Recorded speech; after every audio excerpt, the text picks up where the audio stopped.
Do you think your family is crazy?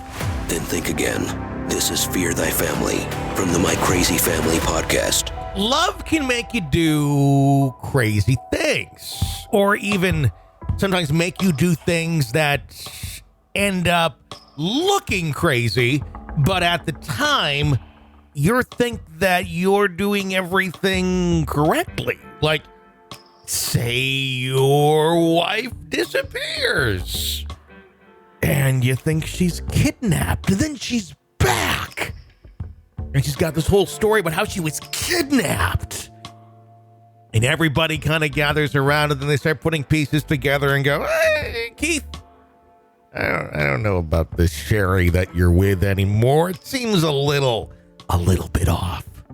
Of course, we are talking about Sheri Papini and Keith Papini.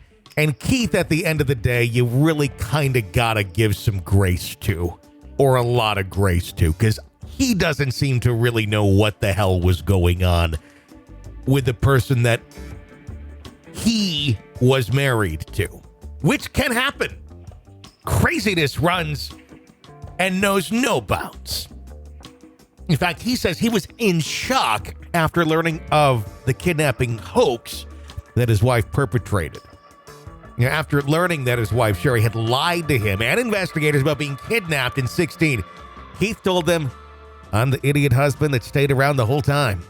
During that time, Sherry had been living and hiding with an ex-boyfriend in Southern California, living the life, sipping on champagne at night, watching the sunset, gazing into each other's eyes lovingly, or something of that nature. Last week's 2-hour episode of 2020 on ABC, which is called The Vanishing Act, it featured some of Keith's conversations with investigators. And it goes, now you're telling me, okay, you can go home now. Well, do you think I want her anywhere around my kids or around me at all at this point? Keith asked the police. The investigator told Keith, I don't know what the next stages are for this. This is after he learns that, oh shit, I think there's some really weird shit going down here. Keith retorted, it's not us together. That much I can reveal to you. Honestly, I can't believe it that she did this sort of thing. On November 2nd, 2016, Sheri Papini disappeared without a trace. 22 days later, on a rural road in Yolo County, California, about 150 miles south of Redding, where their home was, the malnourished, battered mother of 2 was discovered. She told police that 2 Hispanic women kidnapped her at gunpoint, subjected her to torture, branded her, literally, Keith Raniere style, and locked her up for more than 3 weeks.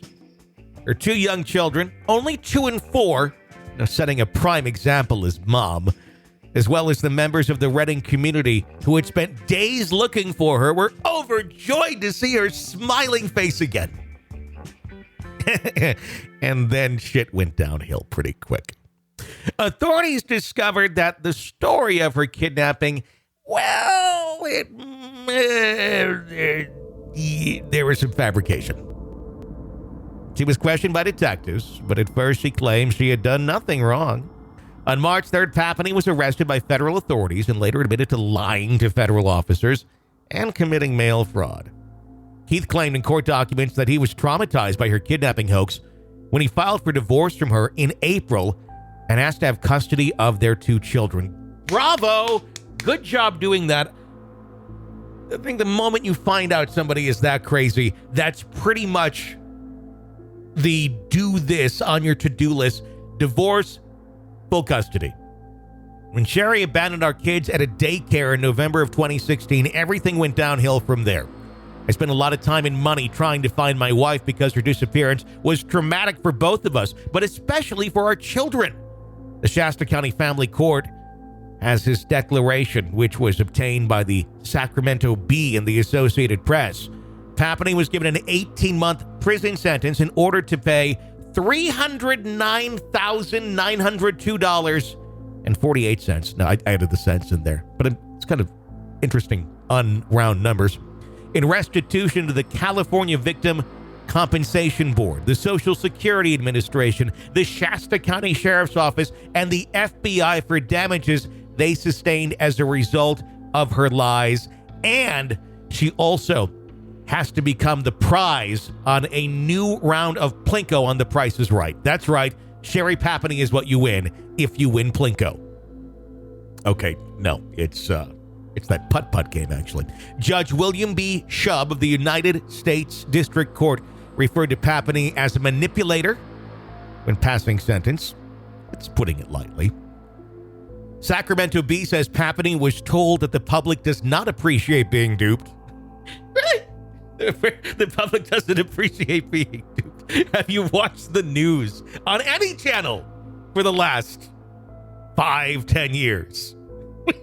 They don't appreciate being duped. I think they kind of eat it up, actually, and then like to pretend that like they weren't duped. Anyway, and that he should stop trying to convince them otherwise. And I seriously doubt that the duped would think that a month or 8 months is enough. According to Shub, the longer sentence is an effort to discourage similar offenses in the future. Has there been a big rash of moms doing this sort of shit? Is this like if you're sitting there at home thinking of abandoning your family?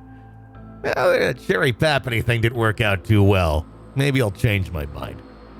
He said, if I can get away with it, I'll make $49,000. I'll go to jail for a month, maybe 8. If I don't get away with it, we have to send the message that crime doesn't pay. In a handwritten statement before her sentence was handed down, Papini also said, I'm sorry, guys. I really shouldn't have done that. I stand before you humbled by the court. I'm so sorry to the many people who have suffered because of me. I thank you all, she said.